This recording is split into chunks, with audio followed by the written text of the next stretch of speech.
દીકરા, મારા મરતા પહેલા બસ આ વચન પૂરું કરી દે. અરમાન શાહની નબળી ધ્રુજતી આવાજે અહેમદના હૃદયને વીંધી નાખ્યું. પથારીમાં સૂતેલા તેના કાકાની આંખોમાં મૃત્યુ નાચી રહ્યું હતું, પણ જીભ પર એક જ ઈચ્છા હતી, હિનાના લગ્ન. અહેમદે નજર ઝુકાવી લીધી. સામે ઊભેલી હિના ચૂપ હતી. તેના ચહેરા પર ના ખુશી હતી ન દુઃખ, બસ ખામોશી હતી, જેમ કે દિલની અંદર કંઈ થંભી ગયું હોય. કાકા, તમે જે કહેશો તેવું જ થશે, અહેમદે માન કહ્યું અને આંખોના ખૂણા ભીના થઈ ગયા. અરમાન શાહે શાંતિનો શ્વાસ લીધો, જેમ કે વર્ષોનો બોજ ઉતરી ગયો હોય. તેમની મુઠ્ઠીમાં બંધ અહેમદનો હાથ તેમના શ્વાસની સાથે ઢીલો પડી ગયો. થોડા દિવસ પછી બંનેના લગ્ન થઈ ગયા. કોઈ ધૂમધામ ન હતી. અહેમદે સાદો સૂટ પહેર્યો હતો અને હિના સફેદ ચાદરમાં વીંટાયેલી, જેમ કે કોઈ જૂની તસવીરની યાદ હોય. ગામના કેટલાક વડીલો અને થોડા સંબંધીઓ હાજર હતા. લગ્ન પછી બધાએ અહેમદને આભાર કહ્યું, જેમ કે તેણે કોઈ દેવું ચૂકવ્યું હોય. લગ્નની રાત નાના રૂમમાં હિના ફ્લોર પર બેઠી હતી. ના મેકઅપ, ના ઘરેણાં, ફક્ત એક સાદી સ્ત્રી જે એક શાંત કરારનો ભાગ બની ગઈ હતી. અહેમદ અંદર આવ્યો ત્યારે થોડો ખચકાયો, પછી ધીમેથી બોલ્યો, મને તારા પાસેથી કંઈક નથી જોઈતું. કાકાનું વચન પૂરું કર્યું છે, તને કોઈ તકલીફ નહીં થાય.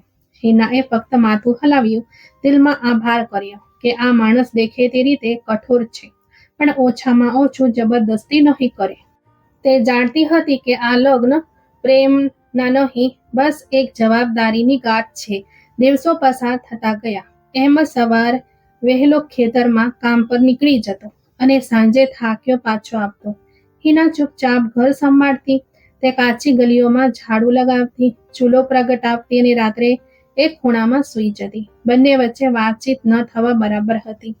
ક્યારેક ક્યારેક અહેમદના મિત્રો આવતા અને હસી મજાકમાં પૂછતા, અહેમદ, નવી પરણેલી પત્નીના કેમ હાલ છે? અહમદ હસીને ટાળી દેતો, બધું બરાબર છે, પણ હકીકત એ હતી કે તેના દિલમાં ન તો પ્રેમ જાગી હતી, ન કોઈ રસ. તે બસ પોતાના કાકાના પ્રેમમાં આ સંબંધ નિભાવી રહ્યો હતો. તેના હૃદયમાં હજુ પણ તે આઝાદીની ઈચ્છા બાકી હતી, જે ગામના છોકરાઓને હોય છે. એક રાત જ્યારે ચાંદની પૂરી રીતે બારીમાંથી ડોકિયું કરી રહી હતી, અહેમદ છત પર બેઠો હતો. હિનાએ ચૂપચાપ ચાનો કપ લાવીને મૂક્યો અને પાછી ફરી ગઈ. હિના, તે રોકાઈ ગઈ, પણ પાછી ન વળી. ધન્યવાદ. આ પહેલો મોકો હતો જ્યારે અહેમદે તેને તેના નામથી બોલાવી હતી, પણ આ ક્ષણ પણ પસાર થઈ ગઈ. બીજા દિવસે બધું ફરી સામાન્ય થઈ ગયું. અહેમદ અંદરથી જ ગૂંચવાઈ રહ્યો હતો. એક તરફ કાકાની શિક્ષણ, બીજી તરફ તેનું પોતાનું અપરિપક્વ હૃદય. તે પોતાને સાંકળોમાં જકડાયેલો અનુભવતો હતો. હિનાએ પોતાને પુસ્તકોમાં શરણ આપી. તે શાંતિથી અહેમદની ગેરહાજરીમાં અભ્યાસ કરતી, જૂના નોટ્સ વાંચતી અને સપના જોવા લાગી. તેને ખબર હતી કે અહેમદ તેની કદર કરતો નથી, પણ તે એ પણ જાણતી હતી કે તે પોતાને બરબાદ કરી શકતી નથી. એક દિવસ ગામના એક વડીલ સાહેબ અહેમદને રોકીને બોલ્યા, બેટા, તું ખુશ નસીબ છે. અરમાન શાહની દીકરી ઘણી બુદ્ધિશાળી છે. તેની ઉછેરમાં જે સંસ્કાર છે તે આજકાલની છોકરીઓમાં ઓછો છે. અહેમદે હળવી સ્મિત આપી, પણ હૃદયમાં કંઈક ખૂંચી ગયું. તે જાણતો હતો કે તે આ સંબંધને તે ઇજ્જત આપી રહ્યો નથી જેની તે હકદાર છે. કેટલાક દિવસો પછી હિનાને પોતાના પિતાની જૂની ડાયરી મળી. તેમાં લખ્યું હતું, મારી દીકરી, તને અહેમદ સાથે પરણાવીને હું તને દુનિયાના જુલુમથી બચાવવા માંગુ છું. તે તારી સુરક્ષા કરશે. આ વાક્યો હિનાના હૃદયમાં તીરની જેમ વાગ્યા. તેણે નિર્ણય કરી લીધો કે તે પોતાને લાચાર નહીં બનાવે. તે કંઈક બનશે અને એક દિવસ તે મુકામ હાંસલ કરશે જ્યાં લોકો ફક્ત અહેમદનું નામ ન લે, પણ હિનાને તેની પોતાની ઓળખથી જાણે. બીજી તરફ અહેમદની અંદર પણ કંઈક પીગળવા લાગ્યું હતું, પણ હજુ ઘણી વાર હતી. ફક્ત વાયદો કરીને જિંદગી નથી પસાર થતી, અને ના તો કોઈના મરતા પહેલાનો વાયદો આખી જિંદગીનો સાથ બનાવે છે. પણ વાર્તા હજુ શરૂ થઈ હતી. રાતના છેલ્લા પ્રહરે જ્યારે ગામના બધા લોકો થાકીને સૂઈ ગયા હતા, અહેમદ ધીમેથી બારીના પાછળના પટમાંથી બહાર નીકળ્યો. કમર પર એક જૂનો થેલો, ખિસ્સામાં થોડો 100ની નોટો અને હૃદયમાં બેચેનીનું તોફાન લઈને તે પગલાંનો આવાજ દબાવીને ગલી પાર કરી ગયો. હિનાએ આંખો ખોલી હતી પણ કંઈ કહ્યું નહીં. તેના દિલને પહેલેથી જ ભાન થઈ ગયું હતું કે અહેમદ હવે અહીંનો નથી રહ્યો. અરમાન શાહની કબર પર પડેલી ભીની માટી હજુ પણ સુકાઈ નહોતી, પણ અહેમદનું દિલ શાંતિમાં ન હતું. અહેમદે પોતાની જાતને કહ્યું, આ જિંદગી નથી, કેદ છે. હું કોઈ વડીલોના વાયદાનો ગુલામ નથી. મારે મારી દુનિયા જાતે બનાવી છે. તેને ન હિના પ્રત્યે સહાનુભૂતિ હતી, ના તેની ખામોશીથી કોઈ ફરક પડતો હતો. તેના નજીક તે બસ એક બોજ હતી, એક જૂની જવાબદારી જે હવે પૂરી થઈ ચૂકી હતી. થોડા દિવસો પછી શહેરની ધૂળિયાળી સડકો પર એક નવી જિંદગી તેની રાહ જોઈ રહી હતી. રેલવે સ્ટેશનથી ઉતરીને તેણે શહેરના એક રૂમના આશ્રય લીધો, જ્યાં છત ટપકતી હતી અને દિવાલો રડતી હતી, પણ આ આઝાદી હતી. કામની શોધમાં દર ભટક્યા પછી એક ગોદામમાં ટ્રક અનલોડિંગનું કામ મળી ગયું. સવારે 7 વાગ્યાથી સાંજ સુધી બોરીઓનો બોજ ઉઠાવવાનો અને રાત્રે થાકેલા શરીરને ગંદા બિસ્તર પર નાખી દેવાનો. પણ અહેમદના ચહેરા પર શાંતિ હતી, જાણે તે કોઈ મોટી સફળતા તરફ આગળ વધી રહ્યો હોય. એક દિવસ જ્યારે તે ગોદામથી પાછો જઈ રહ્યો હતો, એક ચાની હોટલ પર તેની મુલાકાત અમાયરા સાથે થઈ. અમાયરા, જે દેખેતી રીતે સીધી સાદી, પણ નજરોમાં ઘણું બધું છુપાયેલી હતી. 2 મુલાકાતો, કેટલાક અધૂરા વાક્યો અને પછી ચાના બહાને થતી વાતોએ અહેમદને નવો રંગ બતાવ્યો.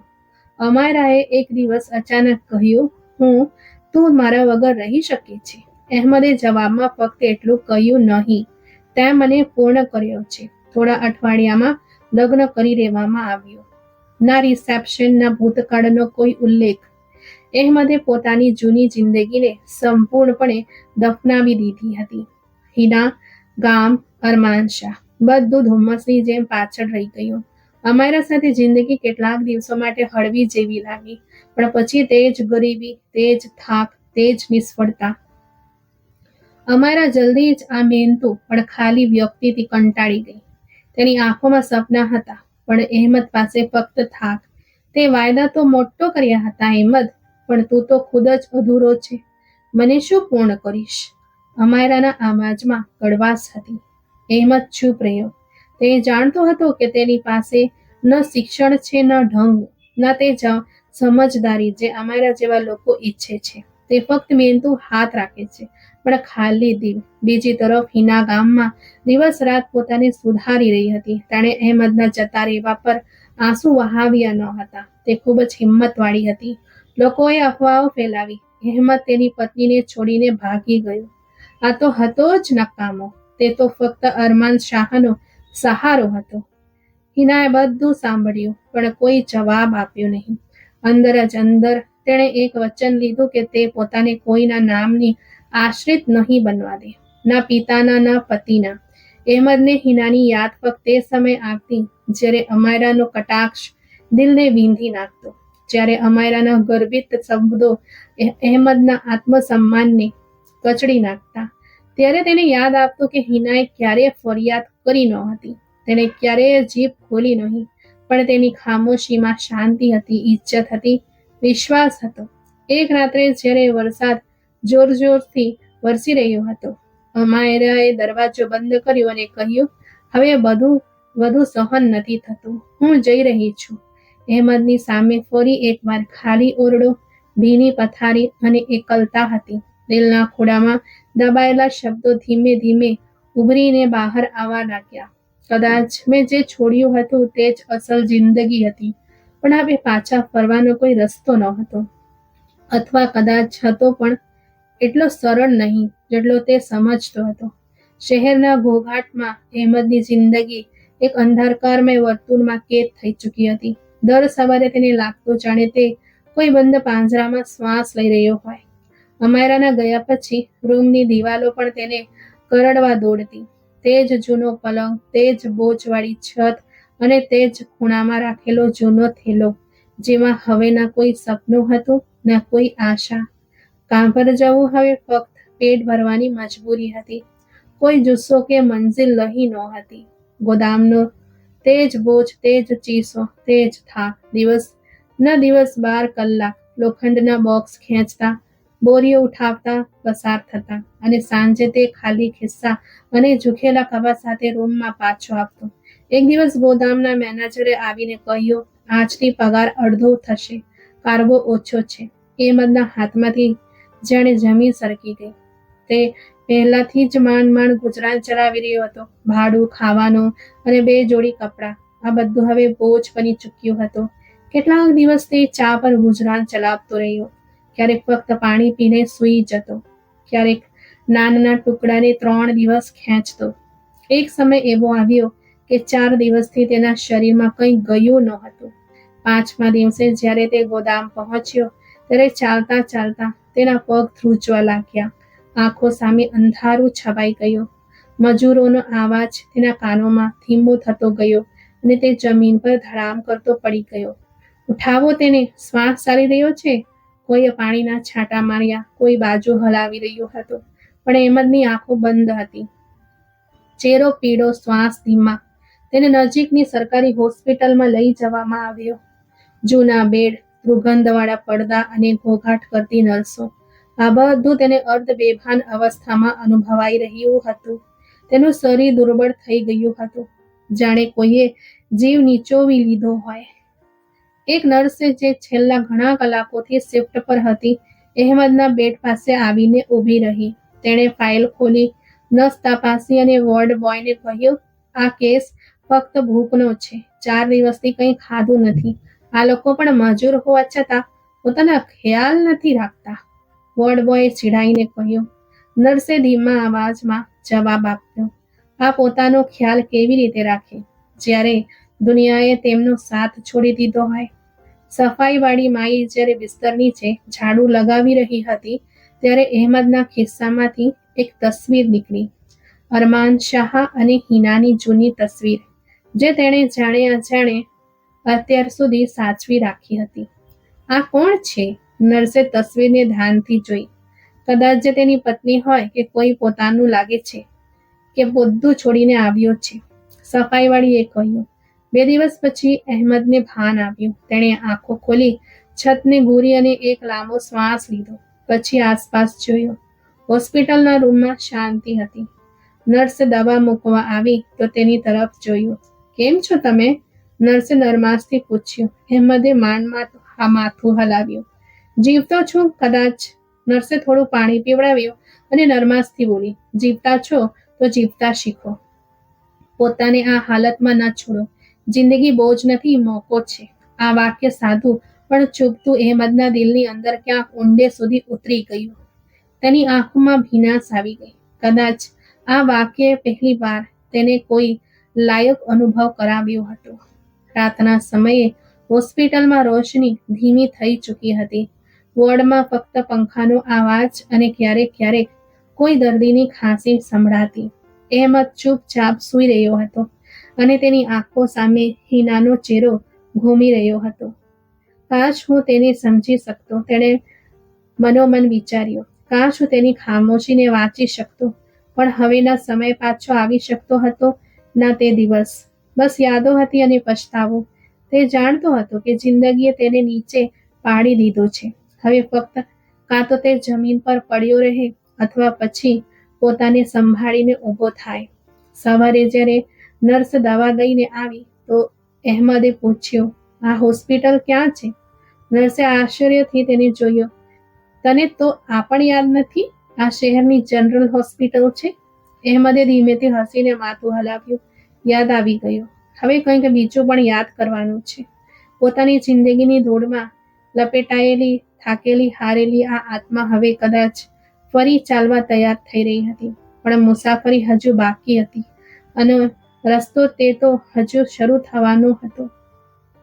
હોસ્પિટલમાંથી નીકળ્યા પછી અહેમદ સીધો તે રૂમમાં પાછો ન ગયો જ્યાં છતમાંથી પાણી ટપકતું હતું, જ્યાં દિવાલો તેની હાલત પર શોક કરતી હતી અને જ્યાં એકલતાએ તેની આત્માની ચાવી ખાધી હતી. તેણે પહેલી વાર પોતાના હાથની રેખાઓને ધ્યાનથી જોઈ, જેમ કે તેમાં પોતાના ભૂતકાળ અને વર્તમાનની તસવીર શોધવાનો પ્રયાસ કરી રહ્યો હોય. કેટલીક ક્ષણો તે ચૂપચાપ બેસીને ફક્ત શ્વાસ લીધો. પછી દિલમાં એક નિર્ણય કર્યો, બસ. હવે પાછા જવું છે જ્યાં બધું છૂટ્યું હતું. પણ દિલ મોટું હતું. બીજા દિવસે કેટલાક જૂના કપડાં, એક થેલો અને હોસ્પિટલમાંથી મળેલો અધૂરો બિલ ખિસ્સામાં લઈને તે સ્ટેશન તરફ રવાના થયો. ટ્રેનની મુસાફરીમાં તેની સાથે ફક્ત ખામોશી હતી. ક્યારેક બારીમાંથી બહાર જોઈને જૂના નજારાઓને યાદ કરતો, જે હવે ધૂંધળા થઈ ચૂક્યા હતા. બાળપણની રમતો, કાકીની લાકડી, હિનાની તે નજરો, જેમાં ક્યારેક પ્રશ્ન છુપાયેલા રહેતા હતા. બધું એક ફિલ્મની જેમ આંખો સામે ચાલવા લાગ્યું. ટ્રેનની સીટીએ જ્યારે ગામના સ્ટેશન પર આવીને ઊભા રહેવાની જાહેરાત કરી, અહેમદના દિલમાં બેચેની વધવા લાગી. પગ જાણે આપોઆપ તે દિશામાં ઉપડવા લાગ્યા, જ્યાં ક્યારેક તેનું ઘર હતું, જ્યાં અરમાન શાહની ખાંસી સંભળાતી હતી, જ્યાં હિનાના પગલાંનો અવાજ રાતની શાંતિમાં ગૂંજતો હતો. ગામમાં પગ મૂકતા જ બધું બદલાયેલું લાગ્યું. તે જ માટી, તે જ ગલીઓ, પણ લોકો, તેમની નજરો, તેમનો અંદાજ બદલાઈ ગયો હતો. અરે, અહેમદ આવ્યો, તેને કોઈ બાળકે બૂમ પાડી. પછી જાણે આખા ગામને ખબર પડી ગઈ. પણ આશ્ચર્યજનક વાત એ હતી કે જે ચહેરાઓ પર તે તિરસ્કાર શોધી રહ્યો હતો, ત્યાં ઇજ્જત હતી, શાંત આશ્ચર્ય હતું, અને કંઈક એવી આત્મીયતા જે તેને ક્યારેય પહેલા મળી નહોતી. નમસ્કાર અહેમદભાઈ, સારું થયું પાછા આવી ગયા. અરમાન શાહનો દીકરો પાછો આવ્યો છે. તેને લાગ્યું જાણે આ તે લોકો ન હતા જે તેને નીચી નજરથી જોતા હતા, જેમના નજીક તે બસ એક નિષ્ફળ, અજ્ઞાની અને નકામો છોકરો હતો. હવે દરેકની જીભ પર તેનું નામ હતું અને દરેકની આંખોમાં વિચિત્ર આદર. તે ધીમે ધીમે પોતાની જૂની હવેલી તરફ આગળ વધ્યો. તે જ તૂટેલો દરવાજો, તે જ વૃક્ષ, જૂના નીચે કાકા બેસતા હતા. બધું એવું જ હતું, બસ સમયે દિવાલો પર થાકનું એક સ્તર ચઢાવી દીધું હતું. દરવાજો ધકેલીને જ્યારે તે અંદર દાખલ થયો, તો વાતાવરણમાં શાંતિની એક ચાદર ફેલાયેલી હતી. આ મારી ઓળખ હતી, અહેમદે ધીમેથી કહ્યું. તે સામેના રૂમમાં બેસી ગયો, જ્યાં ક્યારેક અરમાન શાહે પોતાનો છેલ્લો શ્વાસ લીધો હતો. દિવાલ પર આજે પણ તે જ ખીલી હતી, જેના પર હિનાએ પોતાના પિતાનો રૂમાલ લટકાવ્યો હતો. અચાનક દરવાજા પર ટકોરા પડ્યા. એક વૃદ્ધ વ્યક્તિ, ચોપાલનો વડીલ, હાથ જોડીને ઊભો હતો. બેટા, પાછા આવીને સારું કર્યું. આ ઘર હવે ફરીથી આબાદ લાગશે. અરમાન શાહ અમારા માટે ઘણું કર્યું, હવે તું પણ કંઈ કરીશ. અહેમદે આંખો ઝુકાવી લીધી. તેને સમજાઈ રહ્યું ન હતું કે આ બધું બદલાઈ કેવી રીતે ગયું. આ જ વખતે એક બીજી વ્યક્તિ આવી, જે ગામની કમિટીનો પ્રતિનિધિ હતો. તેણે એક બંધ કવર અહેમદને આપ્યું. આ પત્ર હિનાએ અમારા દ્વારા તમારા માટે છોડ્યો હતો. કદાચ તે સમયે તું હાજર ન હતો, પણ હવે તું છે. અહેમદે ધ્રુજતા હાથે કવર ખોલ્યું. અંદર ફક્ત થોડીક લીટીઓ હતી. જો તું ક્યારે પાછો ફરે તો જાણી લેજે કે તને તે ઇજ્જત મળશે જેના માટે મેં બધું છોડ્યું. આ હવેલી તારી નથી, તારી ઓળખ છે. જિંદગી તને વારંવાર મોકો નથી આપતી, પણ જો મળી જાય તો તેનો આભાર માનજે. પત્રનો દરેક શબ્દ અહેમદની આત્મામાં ઉતરી રહ્યો હતો. તે જે પોતાને ધૂળ સમજતો હતો, તેના નામ પર ગામવાળા ઝૂકી રહ્યા હતા. બધું હિનાના સપના, તેની મહેનત અને અરમાન શાહની ઇજ્જતને કારણે હતું. એક ખૂણામાં બેઠોલે અહેમદ ઘણી વાર સુધી વિચારતો રહ્યો. તે પોતાની જાત સાથે નજર મેળવી શકતો ન હતો, ના તો હિના સાથે, જે અહીં હાજર ન હોવા છતાં તેની જિંદગી પર સૌથી ઊંડો પ્રભાવ છોડી ગઈ હતી. રાત્રે જ્યારે આખા ગામમાં શાંતિ છવાઈ ગઈ, અહેમદ હવેલીના આંગણામાં બેઠો આકાશ તરફ જોઈ રહ્યો હતો. હું પાછો આવી ગયો છું કાકા, પણ હવે હું તે અહેમદ નથી જે ભાગી ગયો હતો. હું તે અહેમદ બનીશ જેના પર તમને ગર્વ હોય.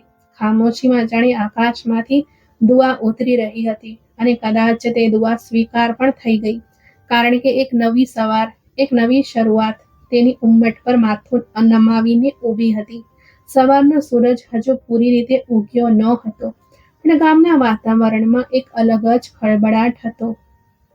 અહેમદે હવેલીના આંગણામાં બેઠા બેઠા કેટલી ઘૂસપૂસ સાંભળી. દરવાજા બહારથી પસાર થતા કેટલાક યુવાનો અંદરો અંદર કોઈ વાત પર ઉત્સાહમાં હતા. આજે તે ફરી આવી રહી છે, એકે કહ્યું. મોટી ગાડીમાં સરકારી શાન સાથે. હવે તો ચૌધરી પણ તેની સામે ઊભા રહેતા પહેલા 2 વાર વિચારે છે. અહેમદે ચોંકીને માથું ઊંચું કર્યું. તેણે દિવાલની પાર ડોકિયું કરવાનો પ્રયાસ કર્યો, જ્યાં ગામના કેન્દ્રીય ચોક પર કંઈક હલચલ થઈ રહી હતી. આ જ વખતે એક છોકરો, જેને તે બાળપણથી ઓળખતો હતો, ભાગતો આવ્યો. અહેમદભાઈ, તમે સાંભળ્યું? હિના ભાભી આવી રહ્યા છે. આખું ગામ તેમના સ્વાગત માટે તૈયાર છે. અહેમદને લાગ્યું જાણે તેના પર વીજળી પડી ગઈ હોય. હિના? તે જ હિના જેને તે ચૂપચાપ છોડી આવ્યો હતો? તે જ જેને તેણે તેના હૃદયમાં શું ચાલી રહ્યું છે તે સમજ્યા વગર છોડી દીધો? શા માટે આવી રહી છે? સરકારી મુઆયનો છે. તે હવે મોટો હોદ્દો ધરાવે છે, ડીએસપી કે કંઈક તેવું. છોકરો બેખબર હતો કે તેના શબ્દો અહેમદના દિલને વીંધી રહ્યા છે. અહેમદે જલ્દીથી દરવાજો બંધ કર્યો અને હવેલીની અંદર ચાલ્યો આવ્યો. તેનું મગજ ભરાઈ ગયું હતું. તેને તે ક્ષણ યાદ આવી જ્યારે હિના ચૂપચાપ તેના માટે ચા મૂકીને પાછી ફરી ગઈ હતી. તે ખામોશી, તે શાંતિ અને તે પ્રેમ બધું જ આજે ગૂંજવા લાગ્યું. બપોર સુધી આખું ગામ એક વિચિત્ર રંગમાં ઢળી ચૂક્યું હતું.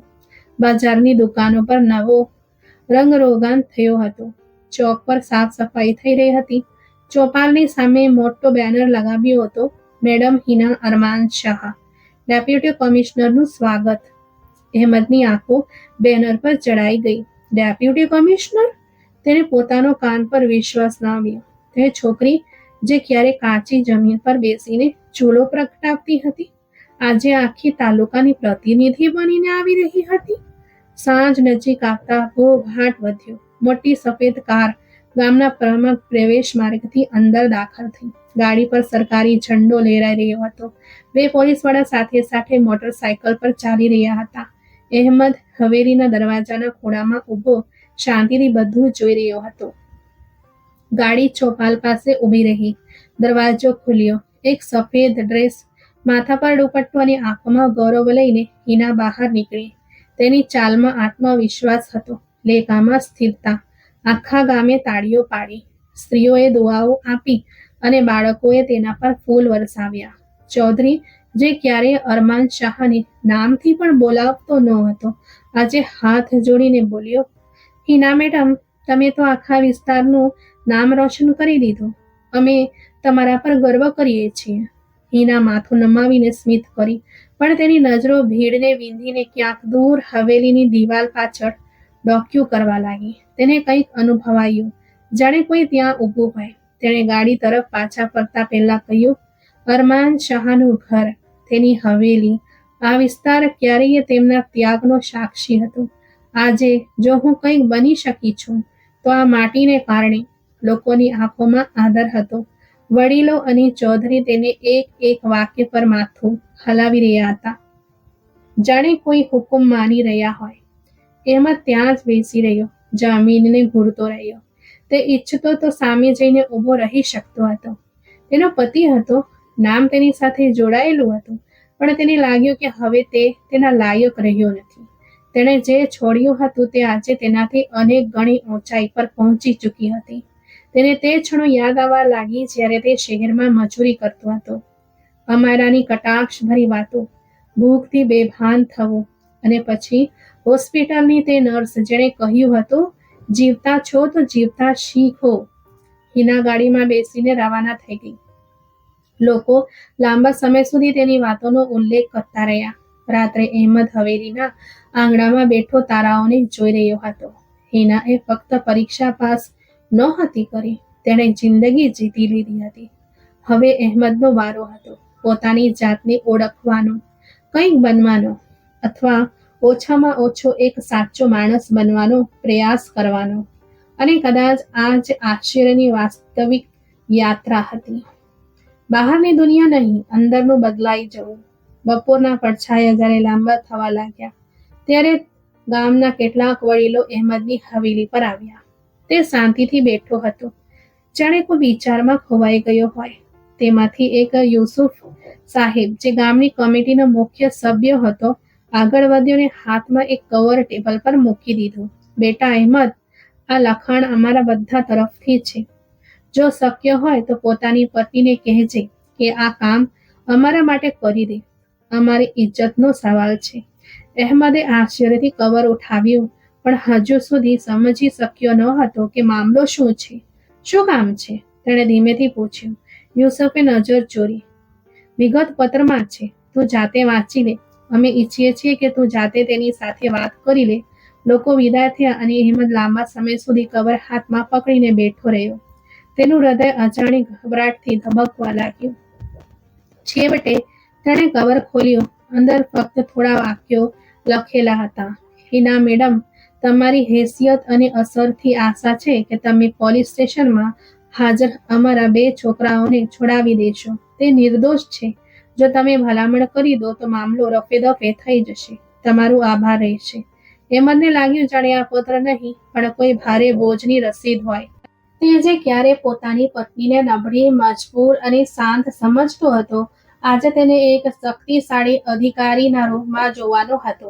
આ જ મૂંઝવણમાં તે ઊભો થયો અને સીધો હિનાના સરકારી નિવાસસ્થાન તરફ રવાના થયો, જે હવે હવેલીથી અલગ તેનું ઓફિસ જેવું ઘર બની ચૂક્યું હતું.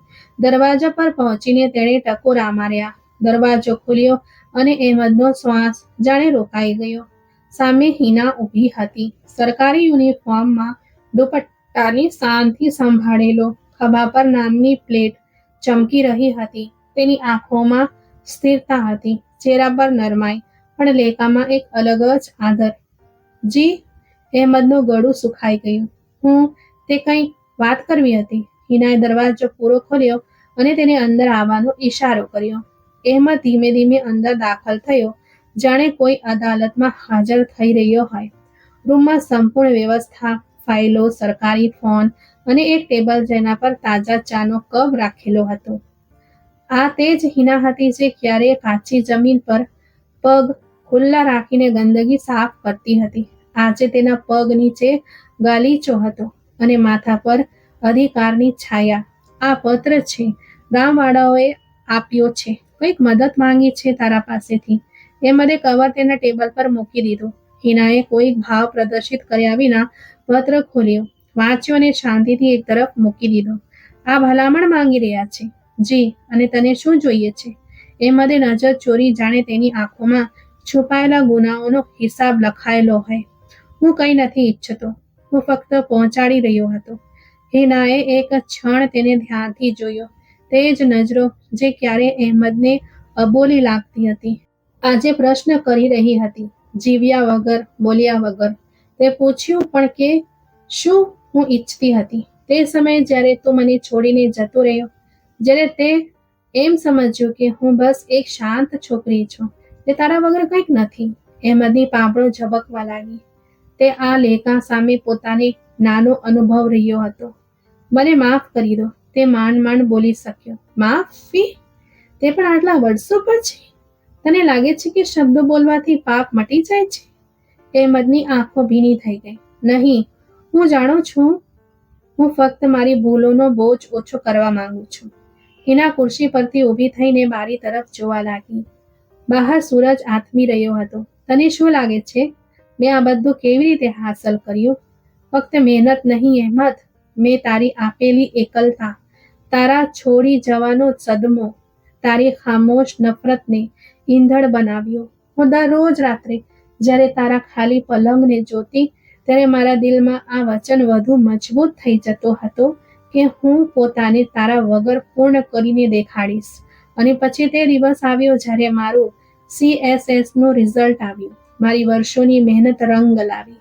મારા ખભા પરથી એક ભારે બોજ ઉતરી ગયો અને કહ્યું, પણ સમય પસાર થઈ જાય છે અહેમદ, પરંતુ પોતાના આપેલા ઘા પાછળ છોડી જાય છે, જેને ભરવામાં બહુ સમય લાગે છે. અને કેટલાક ઘા એવા હોય છે જે ક્યારેય ભરાતા નથી. અહેમદની નીચી આંખોમાં અપાર શર્મિંદગી હતી. હિના બધું મહેસૂસ કરી રહી હતી, પરંતુ હિનાએ મેઝની દરાઝમાંથી કલમ કાઢી. પત્ર પર કાર્યવાહી કરવામાં આવી રહી છે લખ્યું અને પાછું પરબીડિયામાં બંધ કરીને અહેમદને આપી દીધું. જઈને આપી દે યુસુફ સાહેબને. અને સાંભળ અહેમદ. અહેમદે નજર ઊંચે કરીને જોયું. જો તું ખરેખર માફી માંગે છે તો પોતાને તેવો માણસ બનાવ જે પોતાના પાપનો બોજ પોતે ઉઠાવી શકે. અહેમદનું દિલ ધ્રુજી ઉઠ્યું, આંખોમાંથી આંસુ વહેવા લાગ્યા. બહાર નીકળ્યો તો સૂરજ આથમી રહ્યો હતો. કદાચ તે રોશની અહેમદના અંદર પણ કોઈ નવો સૂરજ જગાડી રહી હતી. પણ તે જાણતો હતો રસ્તો હવે લાંબો છે અને આ વખતે ફક્ત કદમ નહીં, નિયત પણ સાચી હોવી જોઈએ. સાંજનો વખત હતો. બંદરગાહની પાસેના વિસ્તારમાં નાના દુકાનદારો પોતાનો સામાન સંકેલી રહ્યા હતા. મજૂર વર્ગ થાક્યો પોતાની ઝૂંપડીઓ તરફ પાછો ફરી રહ્યો હતો. અહેમદ પણ એક ખૂણામાં બેઠો હતો, હાથમાં ખાલી થેલી, આંખોમાં થાક અને દિલમાં બેચેનીનો અંધકાર. છેલ્લા 2 દિવસથી તેને કામ મળ્યું ન હતું. ખિસ્સું ખાલી હતું અને પેટમાં ભૂખ. એક ટંકની રોટલીનો પણ વ્યવસ્થા ન થઈ શક્યો. મિત્રો પાસેથી ઉધાર માંગીને શરમજનક હદ સુધી પહોંચી ચૂક્યો હતો. રાત ગયે જ્યારે એક દુકાનની સામે બચેલો સામાન પડેલો જોયો તો વિચાર આવ્યો, બસ એક વસ્તુ જ તો ઉઠાવવાની છે, કોઈ જોઈ નથી રહ્યું. અહેમદે થોડી ક્ષણો આજુબાજુ જોયો, પછી ધીમેથી આગળ વધ્યો. એક નાનો મોબાઈલનો બોક્સ ઉઠાવ્યો છતો કે પાછળથી અવાજ આવ્યો, ઓય, ચોરી કરી રહ્યો છે? 2 લોકો તેને પકડ્યા અને જોતામાં અહેમદને પકડીને પોલીસ સ્ટેશન લઈ ગયા. કોઈએ કંઈક સાંભળ્યું નહીં, કોઈએ કંઈક સમજવાની કોશિશ ન કરી. બસ એક ચોરનો ટેગ તેના કપાળ પર લગાવી દેવામાં આવ્યો. પોલીસ સ્ટેશનની દિવાલો ઠંડી હતી અને અંદરના વાતાવરણમાં દુર્ગંધ અને ભયનો વિચિત્ર સંમિશ્રણ હતું. અહેમદને લોખંડની સળિયા પાછળ ધકેલી દેવામાં આવ્યો. આખી રાત ઊંઘ ન આવી. તેણે દિવાલથી ટેકો દઈને આંખો બંધ કરી તો અતીતની તસવીરો એક એક કરીને મનમાં ઉતરવા લાગી. અરમાન શાહનો પ્રેમ, હિનાની ખામોશી, હવેલીની છત, ગામના કૂવાની ઠંડી હવા, બધું જ જેમ કોઈ ફિલ્મની જેમ ચાલવા લાગ્યું. સવાર થઈ તો પોલીસ સ્ટેશનની બહાર એક કાર રોકાઈ. વાદળી નંબર પ્લેટ. પોલીસ સાથે એક મહિલા ગાડીમાંથી ઉતરી. બધાએ તાજીમથી સર ઝુકાવી દીધું. આ હિના હતી. અફસરોની નજરો તેના પર હતી. બધા તેને ગંભીરતાથી સલામ કરી રહ્યા હતા. તે સીધી અંદર ગઈ, થાનેદાર સાથે વાત કરી અને થોડી જ મિનિટોમાં અહેમદને સળિયા પાછળથી બહાર કાઢવામાં આવ્યો. અહેમદે નજર ઉઠાવીને જોયું તો સામે હિના ઊભી હતી, યુનિફોર્મમાં, ગૌરવપૂર્ણ, પણ ચહેરો શાંત હતો. ચાલ બહાર આવ. અહેમદે એક ક્ષણ તેને જોઈ, પછી ધીમેથી બહાર નીકળ્યો. તેને લાગી રહ્યું હતું કે જાણે જમીન તેના પગ નીચેથી સરકી રહી હોય. કોઈ બીજાની ભલામણ કે સહાનુભૂતિ હોત તો કદાચ તે શર્મિંદા ન થાત. પણ આ એ જ સ્ત્રી હતી જેને તેણે છોડી દીધી હતી, અવગણી હતી, ઓછી આંકી હતી. બહાર આવીને જ્યારે તેઓ ગાડીમાં બેઠા, હિનાએ એક શબ્દ પણ ન કહ્યો. ગાડી ચૂપચાપ ચાલતી રહી. અહેમદનું માથું ઝૂકેલું હતું અને દિલ અંદરથી ચીસો પાડતું હતું. સફર દરમિયાન તે વારંવાર તેના ચહેરાને જોવા માંગતો હતો, પણ હિંમત નહોતી. હિનાની આંખો સીધી રસ્તા પર હતી, જાણે તેના દિલમાં કોઈ લાગણી બાકી ન રહી હોય. પરંતુ અહેમદ જાણતો હતો કે આ ખામોશી ફક્ત ખાલીપો નથી, આ ઘાની ઊંડાઈ છે. ગાડી જ્યારે તેના જૂના રૂમ સામે રોકાઈ તો હિનાએ દરવાજો ખોલ્યો અને ફક્ત એટલું કહ્યું, ઉતરો. અહેમદ નીચે ઉતર્યો. તે ક્ષણભર માટે રોકાયો. કંઈ કહેવા માંગતો હતો, પણ શબ્દો સાથ છોડી ગયા. હિના દરવાજો બંધ કરીને ચાલી ગઈ. પાછળ ધૂળ ઉડતી રહી. આખી રાત તે રૂમમાં ચૂપચાપ બેઠો રહ્યો, હાથની રેખાઓ ઘૂરતો, દિવાલ પર લટકતા જૂના કપડાં જોતો અને અંદર જ અંદર ગુંગળાતો રહ્યો.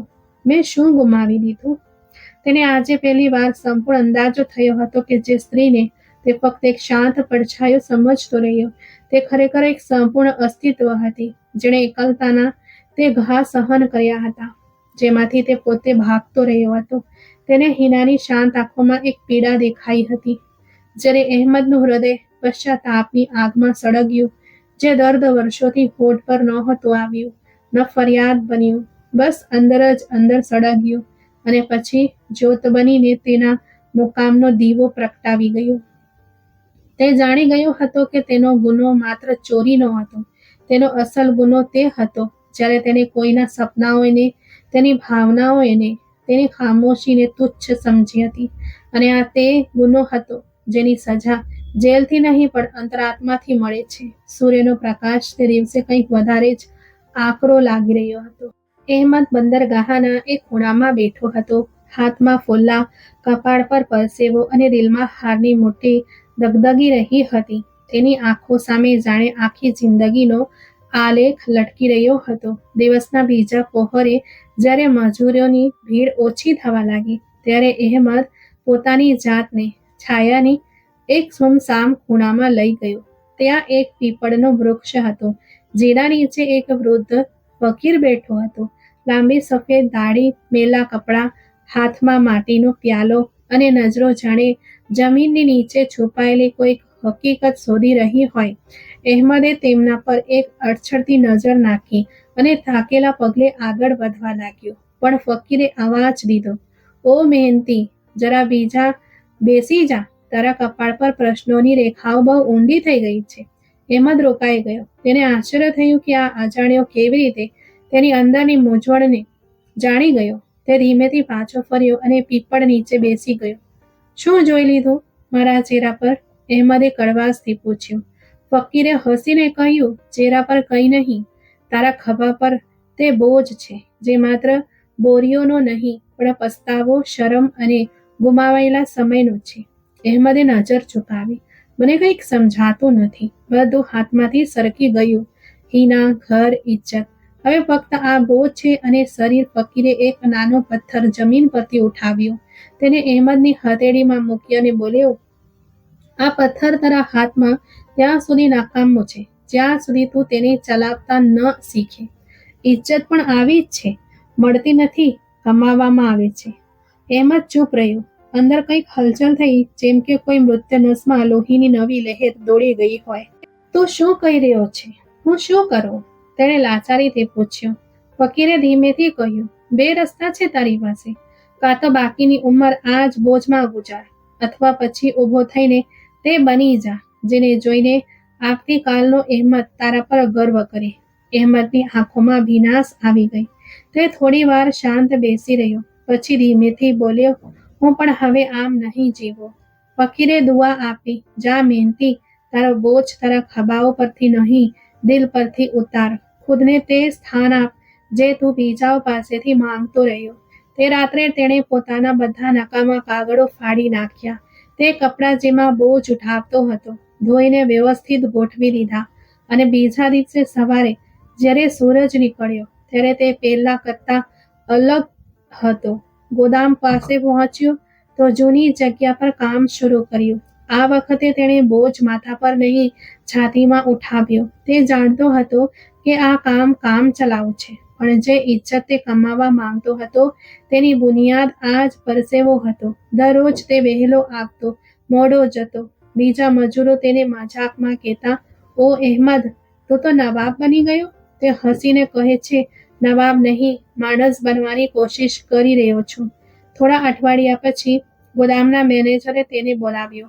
"તું મહેનતી છે, અહેમદ, એક ઓફર છે. એક નવી ડિલિવરી કંપનીમાં જગ્યા ખાલી છે. જો તું ઈચ્છે તો હું ભલામણ કરાવી શકું છું."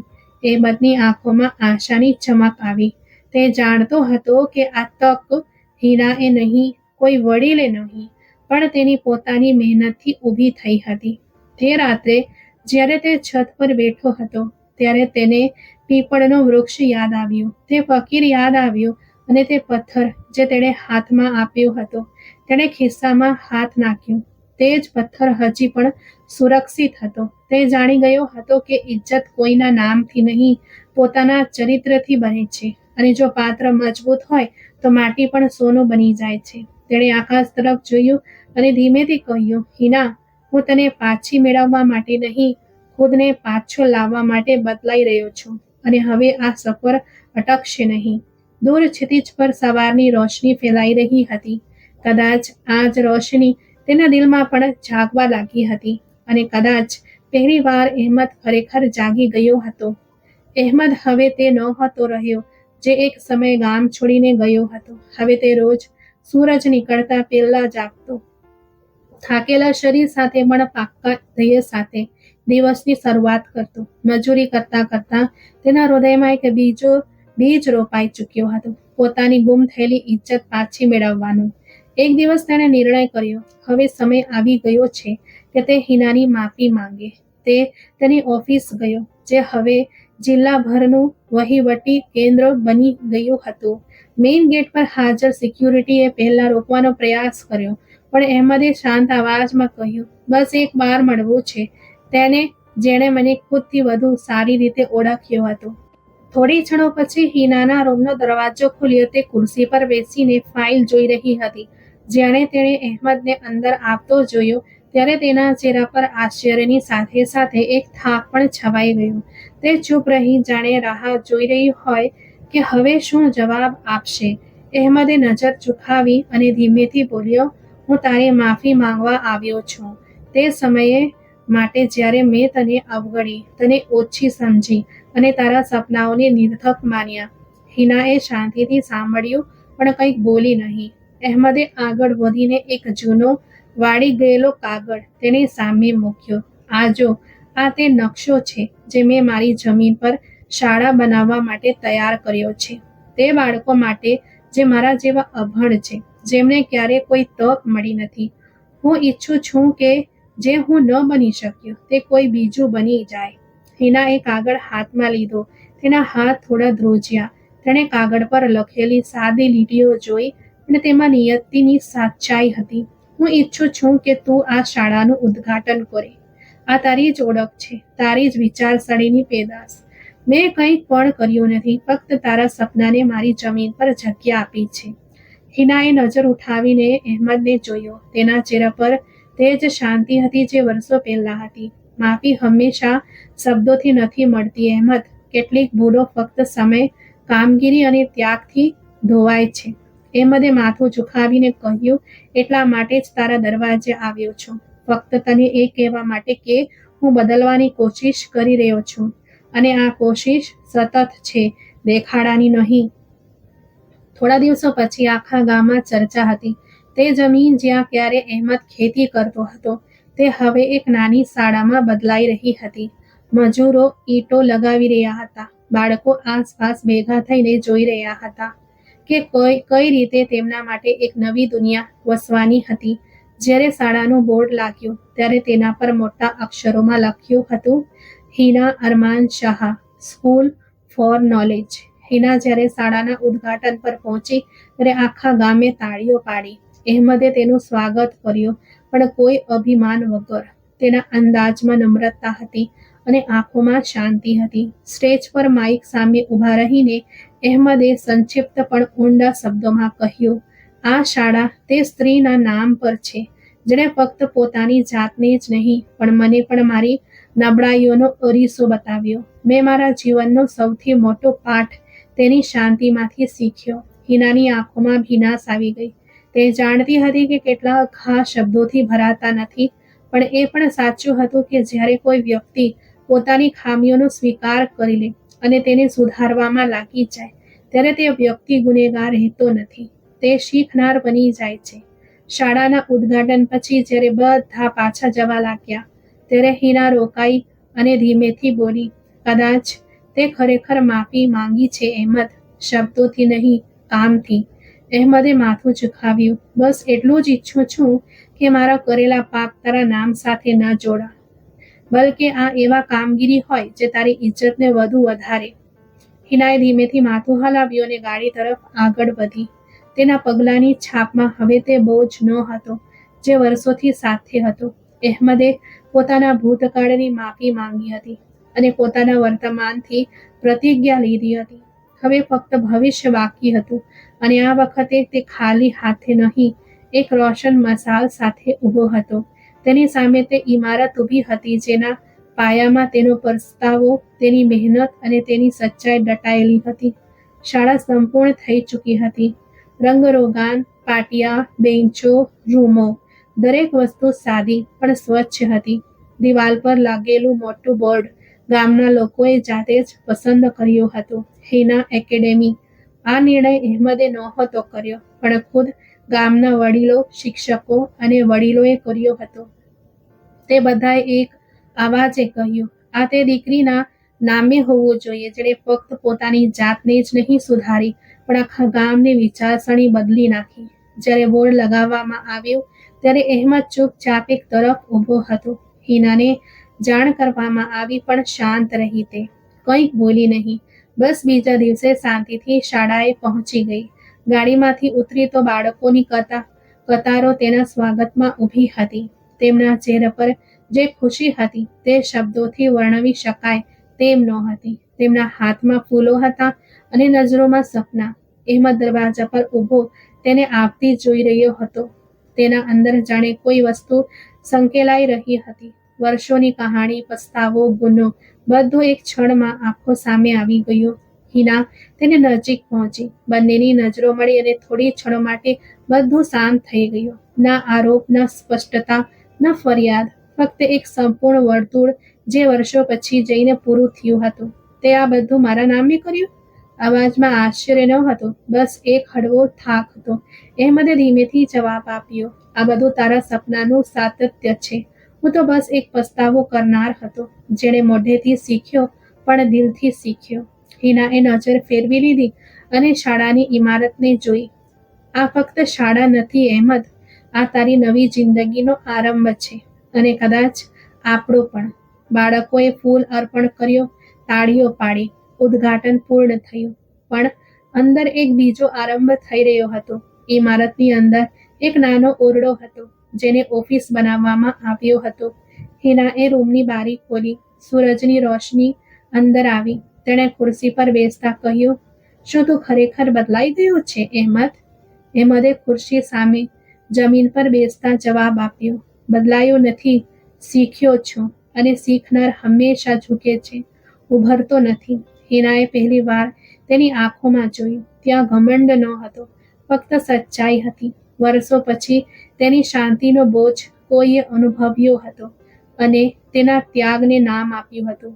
હું ફરીથી કોઈ સંબંધમાં રહેવાથી ડરતી નથી અહેમદ, બસ શરત એ છે કે આ વખતે સંબંધ ઇજ્જત પર આધારિત હોય, ફક્ત નામ પર નહીં.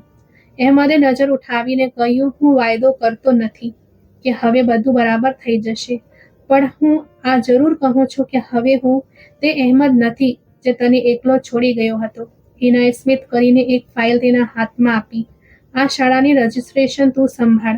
હવે આ તારી જવાબદારી છે, મારી નહીં. અહેમદે ફાઇલ લીધી જાણે તેને દુનિયાની સૌથી કિંમતી વસ્તુ સ્પર્શી લીધી હોય. બહાર બાળકો રમી રહ્યા હતા અને શાળાની દિવાલ પર સૂરજની કિરણોનું પ્રતિબિંબ હતું. બધું જ સંપૂર્ણ લાગી રહ્યું હતું. ઘણા વર્ષો પછી જીવનનું વર્તુળ પૂરું થયું હતું. ભૂતકાળની કડવાશ, શાંત ઘા બધું પાછળ રહી ગયું હતું. હવે ફક્ત એક નવી સવાર, એક નવી મંઝિલ અને એક નવો સંબંધ હતો. અહેમદ અને હિના હવે એકબીજાની બરાબર ઊભા હતા, ન કોઈ ઊંચું ન કોઈ નીચું. અને આ જ હતી સાચી ઇજ્જતની પરતફેર. એવી પરતફેર જે શબ્દોથી નહીં, સમય, કામગીરી, ત્યાગ અને સમજણથી પ્રાપ્ત થઈ હતી. તો મિત્રો, આજની આ વાર્તા તમને કેવી લાગી? કોમેન્ટ બોક્સમાં જરૂર જણાવજો. જો તમને વાર્તા પસંદ આવી હોય તો વિડીયોને લાઈક કરજો અને વિડીયોને વધુમાં વધુ શેર પણ કરજો.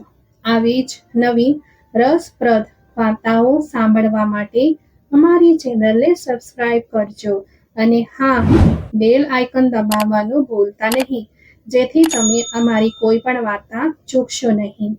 આપણે ફરી મળીશું એક નવી વાર્તા સાથે. ધન્યવાદ.